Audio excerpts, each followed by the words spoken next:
Jonathan, what's your outlook for UK smaller companies? I think there are some headwinds, obvious headwinds at the moment.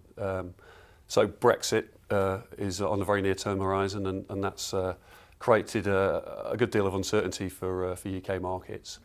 Also, we've got the global economic slowdown, which is a bit of a headwind for earnings for some businesses. But that said, we feel reasonably optimistic about prospects for this year, and there's a number of reasons for that. Firstly, valuations look pretty sensible to us. So when we look at the UK smaller companies sector, it's trading at a discount to its 20-year average price-earnings ratio. So there is valuation support for smaller companies. Secondly, central banks have slowed or stopped their interest rate increases, and that was quite a headwind for markets last year. So that's dissipated this year. And finally, we think if there is a sensible settlement for Brexit, that could cause quite a beneficial impact on the UK smaller companies market.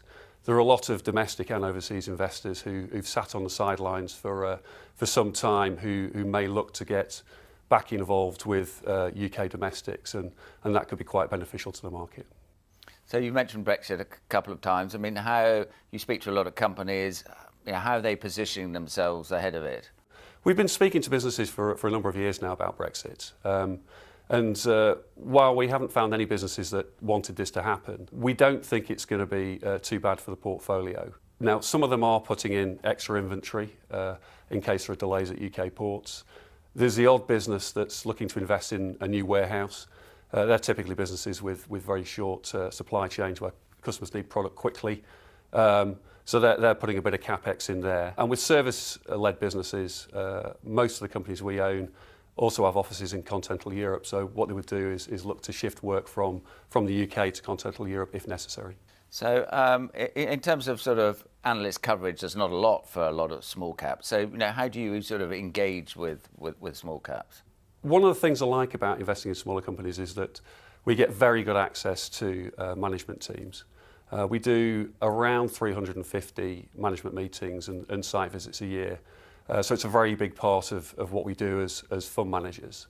And that allows us, obviously to make a judgment about the quality of management on a face-to-face basis. But it also helps us assess whether a company's got pricing power. So we can ask them, how do they win work? How is that work priced? Where do they sit within the supply chain of their particular industry? And what is the competitor set like for their company? How competitive are they relative to some of the other players in the market? So although I think MiFID II hasn't really helped with analyst coverage with smaller companies, we feel that the access we get, particularly as part of a bigger house like Invesco, means that we can do our jobs very well. And in terms of your focus currently, where are you seeing opportunities? Last year was difficult in some ways in that the growth businesses that we like to invest in had reached very high valuations. We took a lot of profits last year out of those sorts of businesses. The sell-off later in the year was actually quite beneficial for us. It's enabled us to start adding back to positions where we've taken profits over the preceding year. And also look at some new ideas which, kind of companies where we like the quality of the business, but we felt the valuation was too high. So in a lot of ways, we're feeling more excited about the potential investments we have out there than we have done for some time. Jonathan, thank you very much. Thank you. Robin, why do smaller companies tend to outperform larger companies over time? Well, if you look at our benchmark index, which is the Numis Smaller Companies Index, that covers the bottom 10% of the UK market. The long-term performance statistics going back to 1955 is that the NSCI has delivered a compound annual return of 14.7% per annum. That's with dividends reinvested. Now that's a strong absolute return, and it's also some 3% ahead of what the FTSE All-Share has delivered. We think the reasons for that outperformance come down to a couple of factors. The first one is that small companies are much less well researched than larger companies. So if you look at a typical 300 to 400 million pound market cap company, that may have a couple of analysts at researching it, whereas a FTSE 100 company might have 30 or 40 analysts covering it. And so you can genuinely find an underdiscovered gem at the smaller end of the market. The second factor is that management of small companies tend to have much larger equity stakes within the business. So they're not thinking just as employees, they're thinking as owners of the business, and the decisions they take tend to be made for the much longer term. To put it in context, small companies have delivered that strong outperformance, but there have been periods of underperformance. Particularly in the 1990s, we saw small companies delivering a decent positive return, but they did underperform their larger brethren for a lot of that decade. And we think that was down to largely the performance of some key sectors for large cap, where pharmaceuticals and telcos and banks outperformed. So other than the obvious benefit that they've outperformed over the long term, what other benefits do you get from small caps, and also where are the challenges? One of the benefits you get of small companies is that because they are small, they've got the ability to grow at a much faster rate and to be much more nimble than their large cap brethren. If you're a large business, you'll tend to trend to growth more towards the market, whereas you can find a small company that year in and year out can deliver you decent double-digit earnings growth. The second factor with small companies is that you can find companies that genuinely dominate a niche so that they can earn superior returns, and those returns are sustainable because being a niche, you won't attract larger competitors.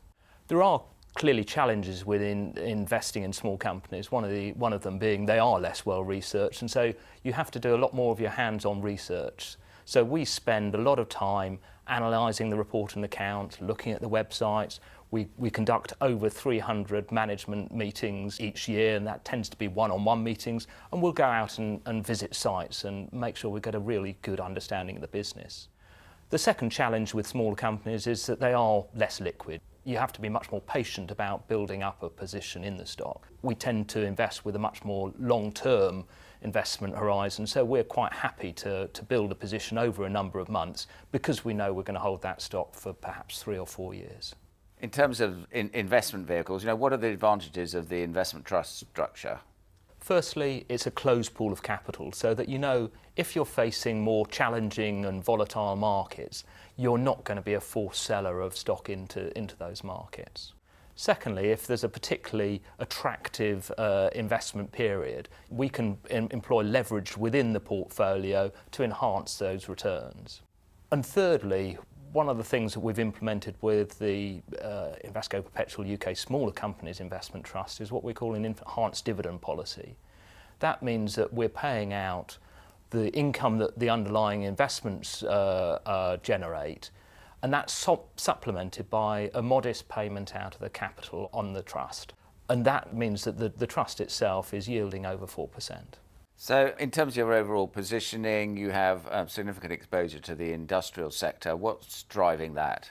The sector weightings are very much driven from a bottom-up stock selection, so we don't look to deliver a particular weight within a particular sector. That said, we do tend to be overweight within the industrial sector, and within that, specifically within support services subsector. And that's because it's got such a broad church of stocks within there. So if I give you some examples, we hold Keyword Studios. Now, they are one of the global market leaders in provision of outsourced services to the computer games industry. It's a fast-growing industry. We also hold RWS, and they're a language translation specialist. So what they'll do is they focus on particularly high value-added areas such as translating patents, so that it's important if you're filing a patent in all different countries that that's accurately translated. And a third example would be a business like Equinity, and they're one of the UK market leaders in shareholder registration services. So you can see there's 3 very different businesses within the broader industrials sector. Robin, thank you very much. Thank you very much, Michael.